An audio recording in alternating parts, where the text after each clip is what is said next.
మీ ఇద్దరి జతకి ఎందుకోనే నువ్వుంటే పిచ్చి ప్రేమ అందుకేనే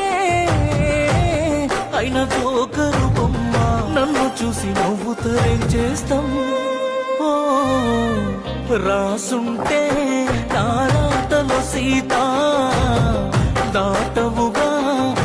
గీసిన గీత తెలుసుంటే